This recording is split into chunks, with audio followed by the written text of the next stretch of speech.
Передовые технологии из страны восходящего солнца, возможно, переедут на Кавказ тоже. В Северо-Осетинской государственной медицинской академии прошла международная научно-практическая конференция. Специально для этого в республику приехал директор отделения нейрохирургии госпиталя Красного Креста в Японии Кацуми Такизава. Моя коллега Генриетта Албегова продолжит.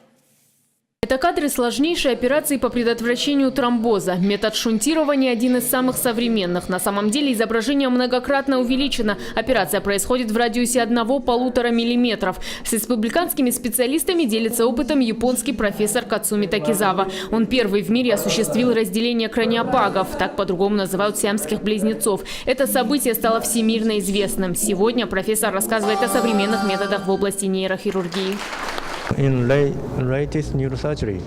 Область шунтирования в нейрохирургии развивается и в Восточной Азии, и, возможно, будет развиваться здесь. Я пока не могу с уверенностью сказать, но здесь тоже уже начинают изучать методы подобного шунтирования. И, возможно, трудные медицинские случаи можно будет лечить здесь, не выезжая в Москву и другие регионы. Я хотел бы потом оставаться на связи с теми, кто может и будет этим заниматься здесь. И я хочу поделиться своими знаниями и техникой выполнения подобной операции. Я хотел бы обучить всему, что я знаю сам. Вместе с японским профессором в республику приехал главный врач Федерального центра нейрохирургии в Тюмени Альберт Суфианов. Он отметил, что нейрохирургия требует больших вложений. В 21 веке уже появляются передовые центры. В России таких всего 2 – в Тюмени и в Москве. По словам ректора СОГМА Олега Ремезова, специалисты такого уровня в ВУЗ приезжают впервые. Этого удалось добиться благодаря инициативе и личным связям главы Вячеслава Битарова. И такой опыт для республики крайне важен. Республика имеет всего 700 тысяч населения, и, конечно же, полноценные вот такие создавать мощные центры нейрохирургические мы не можем, но из-за малого количества. А при этом пациенты такие нуждаются в помощи. Они порой тяжело транспортируются, передвижение затруднено даже с использованием санавиации.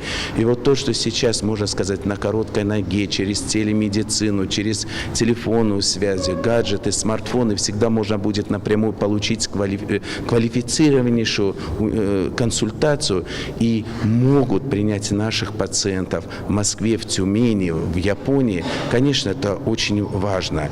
Несмотря на то, что научно-практическая конференция была однодневной, она не станет единичным фактом обмена опытом. Профессора и в дальнейшем будут взаимодействовать с североосетинскими специалистами и консультировать их. Генриетта Албегова, Александр Каджаев. Новости Осетии. С гостями республики также встретился Вячеслав Битаров. Приветствуя их, глава отметил, что такой формат образовательного цикла необходим и полезен. Он позволяет поддерживать атмосферу развития среди молодежи и повышать квалификацию опытных специалистов. Вячеслав Битаров добавил, что нейрохирургия в республике должна подняться на качественно новый уровень. Профессор Альберт Суфианов подчеркнул, что образовательная программа по специальности нейрохирургия, которая проводится в рамках имеющихся договоренностей, принесет несомненную пользу как специалистам республики, так и их пациентам. Уже налажено взаимодействие со специалистами Северокавказского многопрофильного медицинского центра в Беслане и Республиканской клинической больницы. Глава республики очень последовательно продолжает эту линию на улучшение здравоохранения, особенно нейрохирургии. Конечно, это очень радует и вселяет большие надежды на кооперацию. Поэтому мы еще раз встретились, еще раз обсудили следующие шаги последовательные. И я надеюсь, что, конечно, будет очень хороший результат в этом.